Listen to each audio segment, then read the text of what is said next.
ধারাবাহিকভাবে গণতন্ত্র থাকাতেই ঘূর্ণিঝড় কবলিতদের পাশে সরকার, বলেছেন প্রধানমন্ত্রী। পটুয়াখালীতে ক্ষতিগ্রস্তদের মাঝে ত্রাণ বিতরণ। গণতন্ত্র ফেরাতে তীব্র আন্দোলনের অঙ্গীকার মির্জা ফখরুলের। ৪৩তম মৃত্যুবার্ষিকীতে জিয়াউর রহমানের সমাধিতে নেতাকর্মীদের ঢল। নির্বিঘ্ন ঈদ যাত্রায় দ্রুত সড়ক সংস্কারের নির্দেশ ওবায়দুল কাদেরের। কোরবানির পশুর চামড়ার অব্যবস্থাপনায় শিল্প মন্ত্রণালয়কে দুষলেন এলজিআরই মন্ত্রী। এমপি আনার হত্যার সব তথ্য আলামত মিলেছে কলকাতায়, রহস্য উদ্ঘাটন চূড়ান্ত পর্যায়ে। দেশে ফিরে জানালেন গোয়েন্দারা। পাহাড়ি ঢল আর অতিবৃষ্টির জলাবদ্ধতায় সিলেটের নিম্নাঞ্চল। ঝুঁকিতে কয়েকটি নদীর তীর রক্ষা বাঁধ, হাওর তলিয়ে বাড়িঘরে পানি। দেখছিলেন বিআরবি কেবল সংবাদ শিরোনাম, এবার বিস্তারিত। প্রধানমন্ত্রী শেখ হাসিনা বলেছেন, ধারাবাহিকভাবে গণতন্ত্র আছে বলেই দুর্যোগ কবলিত মানুষের পাশে দাঁড়াতে পারছে সরকার। ঘূর্ণিঝড় রিমালের জলোচ্ছ্বাস অস্বাভাবিক ছিল উল্লেখ করে তিনি আরও বলেন, যাদের ঘরবাড়ি নষ্ট হয়েছে তাদের ঘর করে দেবেন তিনি। বর্ষার আগে ক্ষতিগ্রস্ত বাঁধ নির্মাণের প্রতিশ্রুতিও দেন বঙ্গবন্ধু কন্যা শেখ হাসিনা। পটুয়াখালীর কলাপাড়া থেকে আরও জানাচ্ছেন মহিবুল্লাহ মুহিব, ছবি তুলেছেন রাজীব দাস। ঘূর্ণিঝড় রিমালে ক্ষতিগ্রস্ত ও দুর্যোগ কবলিত উপকূল হেলিকপ্টারে ঘুরে দেখেন প্রধানমন্ত্রী শেখ হাসিনা। বেলা 12:30টায় তাকে বহনকারী হেলিকপ্টারটি পটুয়াখালীর কলাপাড়ায় অবতরণ করে। বেলা 12:45টায় সরকারি মোজাহারউদ্দিন বিশ্বাস কলেজ মাঠে উপস্থিত হন শেখ হাসিনা। বানভাসী মানুষের মাঝে ত্রাণ সামগ্রী তুলে দেন তিনি। পরে প্রধান অতিথির বক্তব্যে প্রধানমন্ত্রী শেখ হাসিনা বলেন, এবার মাঠে ফসল ছিল না, তারপরেও মানুষের সম্পদ নানাভাবে ক্ষতিগ্রস্ত হয়েছে, বাঁধ ভেঙে গেছে। দ্রুতই এসব পুনর্নির্মাণের প্রতিশ্রুতিও দেন সরকার প্রধান। যে সমস্ত রাস্তাঘাট ভেঙে গেছে সেগুলি মেরামত করার ব্যবস্থা নেওয়া হয়েছে। পাশাপাশি বাঁধ যেগুলি ভেঙে গেছে, বাঁধ নির্মাণের কাজ ইতিমধ্যে আমরা শুরু করে দিয়েছি, যাতে বর্ষার আগেই আমরা এই বাঁধগুলি নির্মাণ করে জলোচ্ছ্বাস বা পানির হাতে মানুষকে বাঁচাতে পারি, সেই ব্যবস্থা আমরা নিয়েছি। তাছাড়া যাদের ঘর বাড়ি ভেঙে গেছে ইতিমধ্যে আমরা খোঁজ নিতে বসেছি। তাছাড়া আমি এরপরেই আবার সকলের সঙ্গে বসবো, প্রশাসনের বসবো, যাতে করে যেখানে যেখানে যাদের বাড়ি ঘর ভেঙেছে তারা যাতে ঘর বাড়িগুলি আবার মেরামত করতে পারেন, আবার নির্মাণ করতে পারেন, সেই ব্যবস্থাও ইনশাল্লাহ আমি করে দেব। অন্তত এইটুকু ভরসা আপনারা রাখবেন। প্রধানমন্ত্রী বলেন, দেশের মানুষ যাতে খাবারের জন্য কষ্ট না পায় সে ব্যবস্থা করেছে সরকার। বলেন, আওয়ামী লীগ সরকার দক্ষিণাঞ্চলের যোগাযোগে অভূতপূর্ব উন্নয়ন করেছে বলেই এটি সম্ভব হয়েছে। এই অঞ্চলটার সার্বিক উন্নয়নে আওয়ামী লীগ সরকার এসেছে বলেই সেটা সম্ভব হয়েছে। এর আগে তো অনেকেই ছিল, কেউ তো এদিকে দৃষ্টি দেয়নি। এই অঞ্চলের মানুষ প্রতিনিয়ত প্রকৃতির সাথে যুদ্ধ করে বেঁচে থাকে, প্রতিনিয়ত জীবন যুদ্ধে লিপ্ত হয়। আজকে অন্তত বলতে পারি সেই প্রাকৃতিক দুর্যোগ আসবে, কিন্তু সেটাকে মোকাবেলা করে মানুষের জীবন মান রক্ষা করা, সেটাই আমাদের লক্ষ্য। সেই কাজটাই আমরা করে যাচ্ছি। দেশের মানুষের কাজের জন্য আওয়ামী লীগ সবসময় নিবেদিত প্রাণ। আমরা আপনাদের পাশে আছি, আপনাদের পাশে থাকব এবং সব ধরনের সহযোগিতা যা যা প্রয়োজন সেটা আমি করে দেব। দক্ষিণাঞ্চলের মানুষের জন্য পায়রা তাপবিদ্যুৎ কেন্দ্র, তৃতীয় বন্দর পায়রা এবং সেনানিবাস সহ নানা উন্নয়নের কথাও তুলে ধরেন শেখ হাসিনা। ঘূর্ণিঝড় রিমালে ক্ষতিগ্রস্ত এবং আক্রান্ত মানুষকে সান্ত্বনা দিতে দেশের সর্বদক্ষিণের উপজেলা কলাপাড়ায় ছুটে এলেন বঙ্গবন্ধু কন্যা শেখ হাসিনা। বানভাসী মানুষের হাতে ত্রাণ সামগ্রী তুলে দেওয়ার পাশাপাশি তিনি প্রতিশ্রুতি দিলেন, এই দেশের প্রতিটি মানুষ ক্ষুধা এবং দারিদ্র্যমুক্ত করা পর্যন্ত কাজ করে যাবেন তিনি। মহিবুল্লাহ মুহিব, বাংলা ভিশন, কলাপাড়া, পটুয়াখালী। ভারতের নির্বাচন নিয়ে বাংলাদেশ সুপ্রতিবেশী সুলভ সম্পর্ক বজায় রাখছে বলে জানিয়েছেন প্রধানমন্ত্রী শেখ হাসিনা। এলডিসি থেকে উন্নয়নশীল দেশে উন্নীত হওয়ার পর বাংলাদেশের যাত্রাকে মসৃণ করতে ইউরোপীয় ইউনিয়নের জিএসপি প্লাস সুবিধা অব্যাহত রাখতে ফিনল্যান্ডের সহায়তাও চান তিনি। গণভবনে ফিনল্যান্ডের অনাবাসিক রাষ্ট্রদূত কিম্মো লাহদেবিত্তা সৌজন্য সাক্ষাৎ করতে গেলে তিনি আহ্বান জানান। বাংলাদেশ ও ফিনল্যান্ডের মধ্যে চমৎকার দ্বিপক্ষীয় সম্পর্কের কথা এ সময় উল্লেখ করেন প্রধানমন্ত্রী। বাংলাদেশের জ্বালানি এবং তথ্য প্রযুক্তি খাত, বিশেষ করে সাইবার নিরাপত্তা, কৃত্রিম বুদ্ধিমত্তা এবং বৈদ্যুতিক গ্রিড ব্যবস্থাপনায় বিনিয়োগে ফিনল্যান্ডের আগ্রহ প্রকাশ করেন। করেন। শিগগিরই একটি ব্যবসায়িক প্রতিনিধি দল বাংলাদেশে আসছে বলেও জানান দেশটির রাষ্ট্রদূত। এর আগে আন্তর্জাতিক ম্যারিটাইম অর্গানাইজেশনের মহাসচিব আর্সেনিও আন্তোনিও ডোমিঙ্গুয়েজ গণভবনে প্রধানমন্ত্রী শেখ হাসিনার সাথে সাক্ষাৎ করেন। ছোট দ্বীপ ও আফ্রিকান স্বল্পোন্নত দেশগুলোর জন্য বঙ্গবন্ধুর নামে সামুদ্রিক খাতে বৃত্তি চালুর আগ্রহের কথা জানান প্রধানমন্ত্রী। সমুদ্রপথের নিরাপত্তা নিশ্চিত করতেও আহ্বান জানান সরকার প্রধান। একই সাথে বাংলাদেশি জাহাজের ক্রুদের মুক্ত করতে প্রচেষ্টার জন্য সংস্থাটির প্রশংসাও করেন প্রধানমন্ত্রী। দেশ লুটেরা আর দুর্বৃত্তদের কবলে পড়েছে বলে মন্তব্য করেছেন বিএনপি মহাসচিব মির্জা ফখরুল ইসলাম আলমগীর। তিনি বলেন, দেশের গণতন্ত্র নির্বাসিত করে সরকার জোর করে ক্ষমতায় টিকে আছে। আন্দোলন তীব্র থেকে তীব্র করে সরকারের পতন ঘটানো হবে বলে মন্তব্য করেন তিনি। আরো জানাচ্ছেন জাহাঙ্গীর আকন্দ। বিএনপির প্রতিষ্ঠাতা ও সাবেক রাষ্ট্রপতি জিয়াউর রহমানের ৪৩তম শাহাদাত বার্ষিকী উপলক্ষে দলের জ্যেষ্ঠ নেতাদের নিয়ে শেরেবাংলা নগরে তার মাজারে ফুলেল শ্রদ্ধা জানান বিএনপির মহাসচিব মির্জা ফখরুল ইসলাম আলমগীর। এ সময় জিয়াউর রহমানের আত্মার মাগফিরাত এবং দেশ ও জাতির সমৃদ্ধি কামনায় মোনাজাত করা হয়। এ সময় সাংবাদিকদের বিএনপির মহাসচিব মির্জা ফখরুল ইসলাম আলমগীর বলেন, দেশে আইনের শাসন মানবাধিকার নেই, গণতন্ত্র হরণ করে মানুষের অধিকার কেড়ে নেওয়া হয়েছে। আজকে আমাদের অধিকার রক্ষার জন্য, বাংলাদেশের স্বাধীনতা সার্বভৌমত্ব রক্ষার জন্য আমরা যে আন্দোলন চলছে সে আন্দোলনকে আরো বেগবান করব এবং আন্দোলনের মধ্য দিয়ে এই ভয়াবহ যে দানবীয় সরকার তাদেরকে পরাজিত করে জনগণের সরকার প্রতিষ্ঠা করব। এই হচ্ছে আমাদের আজকের দিনের শপথ। বিএনপির মহাসচিব বলেন, বাংলাদেশকে পরনির্ভরশীল করে ব্যর্থ রাষ্ট্রে পরিণত করতে চায় সরকার। দুর্নীতি লুটপাট করে ধ্বংস করা হয়েছে দেশের অর্থনীতি। বাংলাদেশ এখন পুরোপুরি দুর্বৃত্তদের কবলে, বাংলাদেশ এখন লুটেরা মাফিয়াদের কবলে। বাংলাদেশে একদিকে যেমন রাজনৈতিক অধিকার হরণ করছে, তেমনি অন্যদিকে তারা অর্থনীতিকে ধ্বংস করছে এবং তাদের মূল লক্ষ্য হচ্ছে এটাকে পরনির্ভরশীল একটা ব্যর্থ রাষ্ট্রে পরিণত করা। আমরা এর বিরুদ্ধে লড়াই করছি, ইনশাআল্লাহ আমরা জয়ী হব। এছাড়াও বিএনপির বিভিন্ন অঙ্গ ও সহযোগী সংগঠনের পক্ষ থেকে জিয়াউর রহমানের প্রতি ফুলেল শ্রদ্ধা জানানো হয়। এরপর আগারগা, হাইকোর্ট মাজার সহ রাজধানীর বিভিন্ন এলাকায় গরিব দুস্থদের মাঝে খাবার বিতরণ করেন বিএনপির মহাসচিব। জিয়াউর রহমানের শাহাদাত বার্ষিকী উপলক্ষে শাহজাহানপুরের নিজ বাসভবন প্রাঙ্গণে বিএনপির মহাসচিব মির্জা ফখরুল ইসলাম আলমগীরকে সাথে নিয়ে গরিব দুস্থদের মাঝে খাবার বিতরণ করেন বিএনপির স্থায়ী কমিটির সদস্য মির্জা আব্বাস। জাহাঙ্গীর আকন্দ, বাংলা ভিশন, ঢাকা। আলোচনা সভা, দোয়া ও মিলাদ সহ নানা কর্মসূচিতে দেশের বিভিন্ন জায়গায় সাবেক রাষ্ট্রপতি জিয়াউর রহমানের ৪৩তম শাহাদাত বার্ষিকী পালন হয়েছে। বিএনপির প্রতিষ্ঠাতা শহীদ রাষ্ট্রপতি জিয়াউর রহমান বীরুত্তমের ৪৩তম শাহাদত বার্ষিকী উপলক্ষে সিলেটে আলোচনা সভার আয়োজন করে জেলা বিএনপি। বাদ জোহর হযরত শাহজালাল রহমাতুল্লাহ আলাইহির দরগাহ মসজিদ প্রাঙ্গণে দোয়া মাহফিল ও দুস্থদের মাঝে খাবার বিতরণ করেন জেলা বিএনপির সভাপতি আব্দুল কাইম চৌধুরী ও সাধারণ সম্পাদক অ্যাডভোকেট এমরান আহমদ চৌধুরী। দিনটি উপলক্ষে নরসিংদীতে আলোচনা সভা, দোয়া ও মিলাদ মাহফিল হয়েছে। নরসিংদী জেলা বিএনপির চিনিশপুরের অস্থায়ী কার্যালয়ে জেলা বিএনপির উদ্যোগে এই দোয়া ও মিলাদ মাহফিলের সভাপতিত্ব করেন দলের যুগ্ম মহাসচিব ও জেলা বিএনপির আহ্বায়ক খায়রুল কবির খোকন। বক্তব্য রাখেন জেলা বিএনপির সদস্য সচিব মঞ্জুর এলাহি সহ অন্য নেতারা। বিএনপির সাংগঠনিক সম্পাদক সৈয়দ এমরান সালে প্রিন্স বলেছেন, দেশ আজ সর্বগ্রাসী মহাসংকটে নিপতিত। এই সংকট থেকে দেশ ও জাতিকে উদ্ধার করতে, গণতন্ত্র ও ভোটাধিকার ফিরিয়ে আনতে শহীদ প্রেসিডেন্ট জিয়াউর রহমানের নীতি আদর্শ অনুসরণ করতে হবে। জিয়াউর রহমানের শাহাদত বার্ষিকী উপলক্ষে ময়মনসিংহের হালুয়াঘাট পৌর শহরে আলোচনা সভা, দোয়া মাহফিলে তিনি এসব কথা বলেন। এর আগে আলোকচিত্র ও বই প্রদর্শনীর উদ্বোধন, কলেজে বৃক্ষরোপণ, পোস্টার সাঁটানো এবং বস্ত্র বিতরণ করেন তিনি। জিয়াউর রহমানের ৪৩তম শাহাদত বার্ষিকী উপলক্ষে হবিগঞ্জ জেলা যুব দলের উদ্যোগে শোক র্যালি, পথসভা ও দোয়া মাহফিল হয়। জেলা বিএনপির কার্যালয় থেকে র্যালি বের হয়ে শহরের বিভিন্ন সড়ক ঘুরে আসে। এতে বক্তব্য রাখেন কেন্দ্রীয় বিএনপির সমবায় বিষয়ক সম্পাদক জি.কে. গৌস।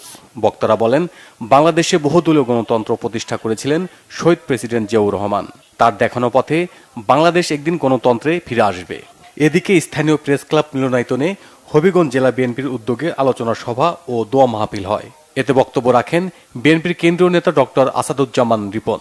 সভাপতিত্ব করেন হবিগঞ্জ জেলা বিএনপির ভারপ্রাপ্ত আহ্বায়ক ও সাবেক এমপি শাম্মী আক্তার। বগুড়ায় শহরের বাইতুর রহমান সেন্ট্রাল মসজিদে দোয়া মাহফিল হয়। এতে অংশ নেন জেলা বিএনপির সভাপতি ও বগুড়া পৌর মেয়র মোহাম্মদ রেজাউল করিম বাদশাহ, সাবেক সভাপতি ভিপি সাইফুল ইসলাম সহ দলের সহযোগী সংগঠনের বিপুল সংখ্যক নেতাকর্মী। এছাড়া ঐতিহ্যবাহী বাগবাড়ি গ্রামে জিয়া বাড়িতে আলোচনা সভা ও দোয়ার আয়োজন করে গাবতলী উপজেলা বিএনপি। যশোর শহরের লালদিঘি পাড়ে দলীয় কার্যালয়ের সামনে দোয়া ও আলোচনা সভা করে জেলা ওলামা দল। বক্তব্য রাখেন দলের জাতীয় নির্বাহী কমিটি খুলনা বিভাগীয় সাংগঠনিক সম্পাদক অনিন্দ ইসলাম অমিত। কিশোরগঞ্জের ভৈরবে জিয়াউর রহমানের ৪৩তম শাহাদাত বার্ষিকী পালিত হয়েছে। বিকালে শহরের একটি কমিউনিটি সেন্টারে এর আয়োজন করে উপজেলা ও পৌর বিএনপি। এতে বক্তব্য রাখেন কেন্দ্রীয় বিএনপির সহ সাংগঠনিক সম্পাদক ও জেলা বিএনপির সভাপতি Mohammad Shariful Alam. Nazmul Nishan, Bangla vision, news desk. Eid যাত্রা নির্বিঘ্ন করতে দ্রুত সংস্কার কাজ শেষ করতে সংশ্লিষ্টদের নির্দেশ দিয়েছেন সড়ক পরিবহন ও সেতুমন্ত্রী ওবায়দুল কাদের। রাজধানীর বিআরটিএ কার্যালয়ে এক সমন্বয় সভায় এ নির্দেশ দেন তিনি।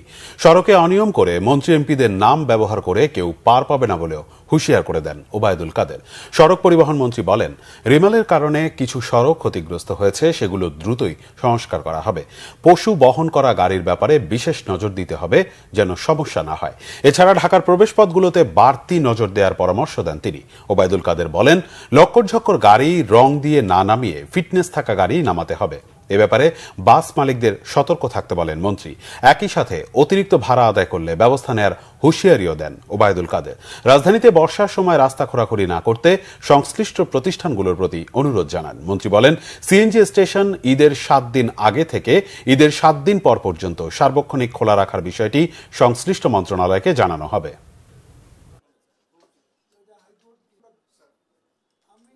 এই দেশে আজকে মন্ত্রণালয়ের উন্নয়ন, মেগা প্রজেক্ট, এগুলো নিয়ে কোনো প্রশংসা নেই। ওই যানজটা দুর্ঘটনা পেলে কোথাকার এক যাত্রী কল্যাণ সমিতি, যেটা কোনো লাইসেন্স নয়, সমাজ কল্যাণ মন্ত্রণালয়ের কোনো লাইসেন্স নেই, তাদের কোনো পারমিশন নাই, রেজিস্ট্রেশন নাই, তাদেরকে উস্কিয়ে দিয়ে এটা যা হয় তার চেয়ে ডাবল, তার চেয়ে 3 গুণ বেশি দুর্ঘটনার চিত্র তুলে ধরা হয়। এটা এদের কাজ, এটা একটা পারপাস নিয়ে কেউ কেউ কাজ করে। অফিসে গিয়ে চাঁদা চায়, না পেলে লেগে দেয়, এসবও আছে। সাংবাদিকতার নামে অনেকে অপকর্মও করে। সবাই ভালো মানুষ, আমরা পলিটিশিয়ানরা সব ভালো মানুষ, আমি এটা বলি না, এবং কোথাও সবাই ভালো মানুষ না। সড়ক ও মহাসড়কের পাশে কোরবানির পশুর হাট বসানো যাবে না। কেউ এই নির্দেশনা অমান্য করলে মোবাইল কোর্টের মাধ্যমে ব্যবস্থা নেওয়া হবে বলে সতর্ক করেছেন স্থানীয় সরকার মন্ত্রী তাজুল ইসলাম। মন্ত্রী বলেন, ডেঙ্গু আক্রান্তের বিষয়টি এখনো বিপজ্জনক পর্যায়ে যায়নি, তারপরও আগে থেকে সব প্রস্তুতি নেওয়া হয়েছে। সচিবালয়ে এলজিআইডি মন্ত্রণালয় আয়োজিত কোরবানির পশুর হাট ও বর্জ্য ব্যবস্থাপনা নিয়ে বৈঠকে তিনি এসব কথা বলেন। তাজুল ইসলাম বলেন, নির্দিষ্ট স্থানে ও স্বাস্থ্যসম্মত উপায়ে পশু কোরবানি করতে হবে। পশু জবাইয়ের 24 ঘন্টার মধ্যে বর্জ্য সরাতে হবে। গাবতলী ব্রিজের উপর চামড়ার বাজার করা যাবে না, এতে বর্জ্য ব্যবস্থাপনায় সংকট হবে। এ সময় এলজিআইডি মন্ত্রী চামড়া ব্যবস্থাপনা নিয়ে শিল্প মন্ত্রণালয়ের উপর ক্ষোভ প্রকাশ করেন। বলেন, আগে কোরবানির পশুর চামড়া ব্যবসায়ীরা গ্রামে গ্রামে ব্যাপারীর মাধ্যমে সংগ্রহ করত, এখন চামড়া ফেলে দিতে হয়। শিল্প মন্ত্রণালয়ের অবহেলার কারণে এমন পরিস্থিতি তৈরি হয়েছে। সভায় ঢাকা উত্তর সিটির মেয়র আতিকুল ইসলাম জানান, ঢাকায় 25 লাখ গরু জবাই হবে। এর বর্জ্য অপসারণে প্রায় 10.5 লাখ পলিব্যাগ দেওয়া হবে বলেও জানান মেয়র।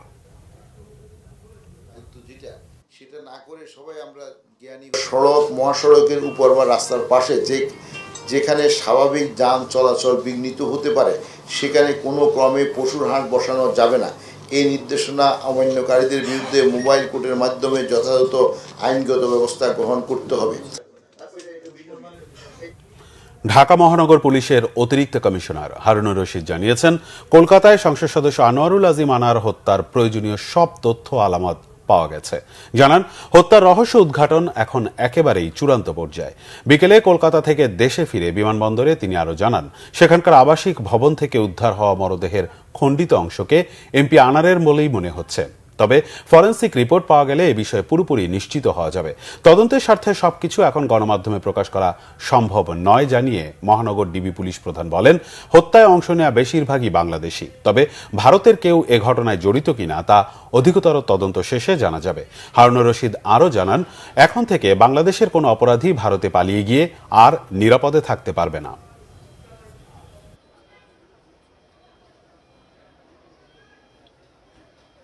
এর আগেও 2 বার প্ল্যান করেছিল তাকে পৃথিবী থেকে সরিয়ে দিবে, এবং তারা বাংলাদেশের মাটিকে তারা ব্যবহার করলেন না। সেখানে তারা বললেন যে সেখানে করলে তাদের এখানে প্রবলেম হবে, সেই কারণে তারা সেটাকে বেছে নিলেন আমাদের পার্শ্ববর্তী দেশ কলকাতার সঞ্জীবা গার্ডেন। তার যে অবস্থানটা মানুষকে ভিন্ন খাতে নেওয়ার জন্য, কোনো সময় দেখা গেল ওইটা নিয়ে গেলেন বেনাপুল, কোনো সময় নিয়ে গেলেন মানে দিল্লিতে সে চলে গেছেন, কোনো সময় নিয়ে গেলেন মুজাফফরাবাদ, বিহার। মূল ঘাতকের কাছে আমরা অনেক তথ্যপত্র পেয়েছি। সেই তথ্যপত্রগুলো ক্রস এক্সামিন করার জন্য আমরা এছাড়া এখানে আমরা যে এভিডেন্সগুলি পাচ্ছিলাম, আমরা সরাসরি সেখানে গিয়ে যে মানে ডিজিটাল এভিডেন্সগুলি আমরা সরাসরি আমরা দেখলাম। উজানের পাহাড়ি ঢল আর কয়েকদিনের অতি বৃষ্টির কারণে সিলেটের নিম্নাঞ্চল প্লাবিত হয়েছে। নদ নদীর পানি বেড়ে বিভিন্ন হাওর তলিয়ে পানি ঢুকে পড়েছে বাড়িঘরে। সুরমা, কুশিয়ারা ও সারিগোয়াইন সহ সব নদ নদীর পানি বাড়ছে সিলেটে। 4টি নদীর পানি 5 পয়েন্টে বিপদসীমার উপর দিয়ে বইছে। এতে বিভিন্ন হাওর তলিয়ে নিম্নাঞ্চলে বন্যা দেখা দিয়েছে। এদিকে সিলেটের গোয়াইনঘাটে 56টি, কোম্পানিগঞ্জে 35টি, জৈন্তাপুরে 48টি ও কানাইঘাটে 18টি আশ্রয়কেন্দ্র খোলা হয়েছে। পানি উন্নয়ন বোর্ড জানিয়েছে, সিলেটের সব নদ নদীর পানি বাড়ছে। 4টি নদীর পানি কানাইঘাট, আমলসিদ, শেওলা, সারিঘাট ও সারিগোয়াইন পয়েন্টে বিপদসীমার উপর দিয়ে বইছে। বেশ কয়েকটি এলাকায় ঝুঁকিপূর্ণ অবস্থায় রয়েছে নদীর তীর রক্ষা বাঁধ। কালকে পানি কিছু কম দেখা গেছে, রাত্রে খোলা আছে। ইন্ডিয়ার পানি নামিয়া এই বাংলাদেশ আমরা মেয়ামাটি এলাকা, খাগড়া, লাতু, লামাগুটাপাড়া, বাদলিপুর সহ লাগাইয়া এই বিশাল পানি আছে। গতকালকে থেকে হঠাৎ করে আমরা এলাকাত পানি আইছে। আমরা এলাকাটা হইল বাগর সড়ক। গতকালকে হঠাৎ করে আমি মাগরিবের নামাজও গেছিলাম। মাগরিবের নামাজ পড়িয়া বার হয়েছি, দেখি আমার বাড়িতে পাই পানি। নির্বাচন কমিশনের বিদায়ী সচিব মোহাম্মদ জাহাঙ্গীর আলম বলেছেন, ৩য় ধাপের উপজেলা নির্বাচনে ৩৮% ভোট পড়েছে। আর নবনিযুক্ত সচিব শফিউল আজিম বলেছেন, সরকারের স্বার্থ হাসিল নয়, সংবিধান মেনে জনগণের অধিকার নিশ্চিতে কাজ করব। সকালে রাজধানীর আগারগাঁও নির্বাচন কমিশন ভবনের মিডিয়া সেন্টারে আয়োজিত অনুষ্ঠানে এমন মন্তব্য করেন ইসির নবনিযুক্ত ও বিদায়ী সচিব। এ সময় জাহাঙ্গীর আলম বলেন, কমিশনের স্বচ্ছতার কোনো ঘাটতি ছিল না, গণমাধ্যম থেকে তিনি সহযোগিতা পেয়েছেন। এদিকে বাংলাদেশ বিমান থেকে ইসিতে যোগ দেয়া নতুন সচিব শফিউল আজিম বলেন, নতুন কর্মক্ষেত্র চ্যালেঞ্জ মনে হলেও তা মোকাবেলা করাটাই কৃতিত্ব। আইন ও সংবিধান মেনে চলি, জনগণকে আইনের ভিতর থেকে সেবা দেব।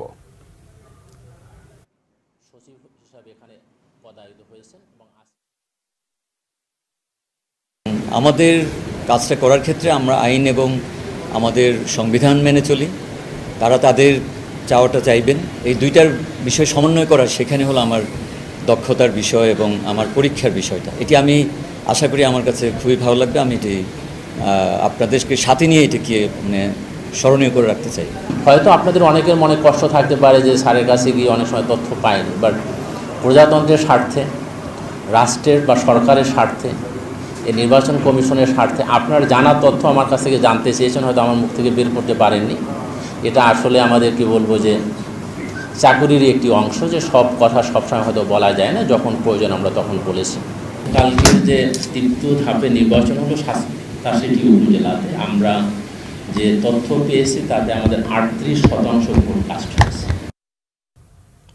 বাণিজ্য প্রতিমন্ত্রী হাসানুল ইসলাম টিটু বলেছেন, তাদের জন্য দুটি কাজের সমন্বয় করা খুব কঠিন। একটি হলো কৃষকের ন্যায্য মূল্য নিশ্চিত করা, আর একটি হলো ভোক্তাদের জন্য দাম সহনীয় রাখা।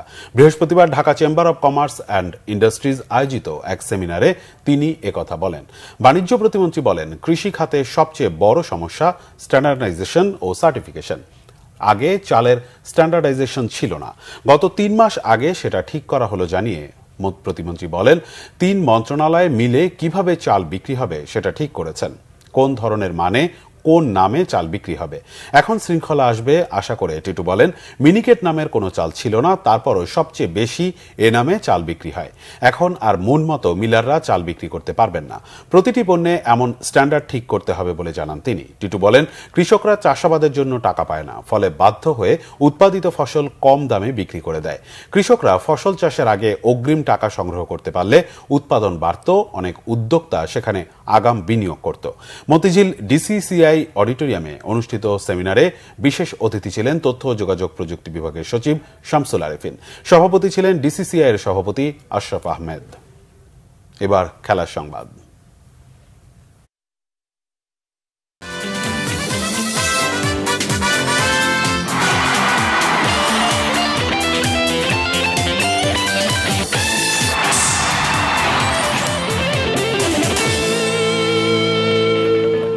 ফিফার যে শাস্তির কারণে সাধারণ সম্পাদককে আজীবন বাফুফেতে নিষিদ্ধ করা হয়েছে, সেই একই কারণে দণ্ড পাওয়া সিনিয়র সহসভাপতি আব্দুস সালাম মুর্শিদির পদত্যাগ করা উচিত ছিল, মন্তব্য সাবেক ফুটবলারদের। তাদের অভিযোগ, বাফুফে কর্তারা শুধু টাকা কামাতে এসেছেন, ফুটবলের উন্নতি তাদের লক্ষ্য নয়। মনির হোসেন খানের রিপোর্ট। কিছুদিন পর পর ফিফার থলে থেকে বের হচ্ছে এক একটি রিপোর্ট, আর তাতে ফাঁস হচ্ছে বাংলাদেশের ফুটবল কর্তাদের কুকীর্তি। সাবেক সাধারণ সম্পাদক আবু নাইম সোহাগের সঙ্গে এবার যোগ হয়েছে সিনিয়র সহসভাপতি আব্দুস সালাম মুর্শিদির নাম। সোহাগকে আজীবন নিষিদ্ধ করেছে বাফুফে, অথচ সালাম মুর্শিদির জরিমানার পরও নিশ্চুপ ফেডারেশন।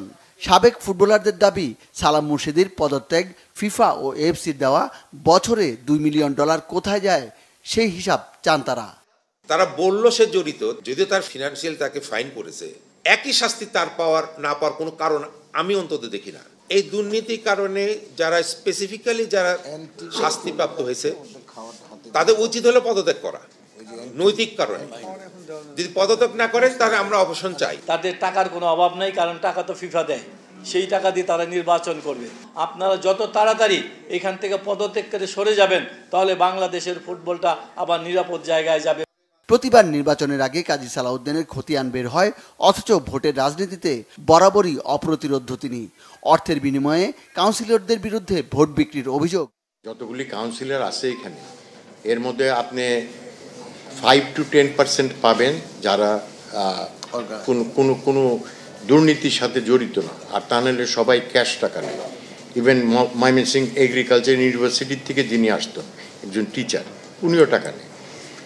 এবং এই আমাদের বর্তমান প্রেসিডেন্ট যিনি আছেন বিএফএফ এর, ইনি তো সবসময় কাউকে না কাউকে ট্যাগ করে নেয়। এইবার বোধহয় গত ইলেকশনে একজন ব্যবসায়ীকে আনছেন, তার কোনো ফুটবল ক্যারিয়ার নাই, কিচ্ছু নাই, তার টাকা আছে। টাকার কাছে আমাদের ফুটবল জিম্মি। কিছুটা দায় নিজেদেরও দেখছেন মঞ্জু। তার মতে বাফুফের বিরুদ্ধে প্রতিবাদ শুধু প্রেস কনফারেন্সেই সীমাবদ্ধ। এবার কাজী সালাউদ্দিনকে গদি থেকে সরাতে ক্রীড়ামন্ত্রী সহ সর্বোচ্চ মহলের দরজায় হাজির হওয়ার প্রতিশ্রুতি দিলেন আব্দুল গাফার। আমাদের ফলো আপটা কম, আমরা হয়তো এই প্রেস কনফারেন্সের মধ্যেই সীমাবদ্ধ থাকি, কিন্তু এটা এএফসি ফিফা এদের সাথে রেগুলার করেসপন্ডেন্ট করতে হয়। তাদের এত সময় নেই। ফিফাও কিন্তু আরেকটা দুর্নীতিবাজ অর্গানাইজেশন, আপনারা আগেও দেখছেন, ওখানে চুরিচামারি হয় রেগুলার।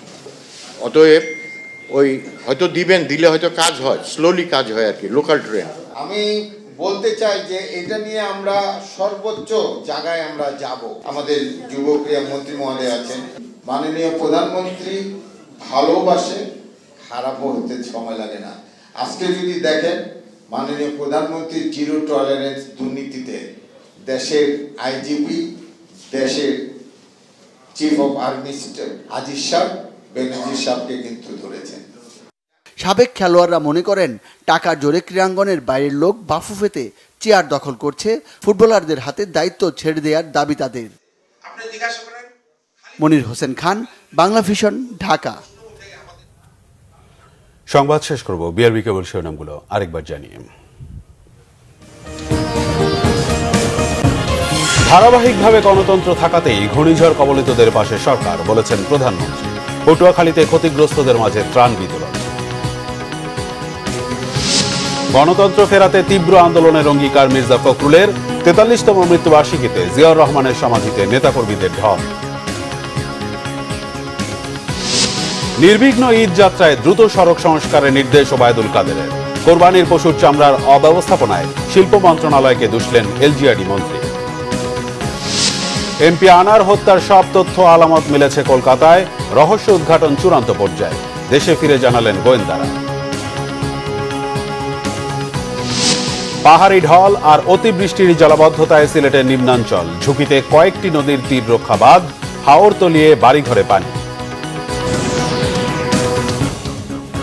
এই ছিল এখনকার মতো, পরের সংবাদ সকাল 7:30টায়।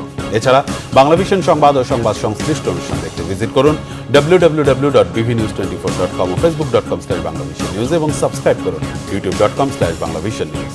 ধন্যবাদ।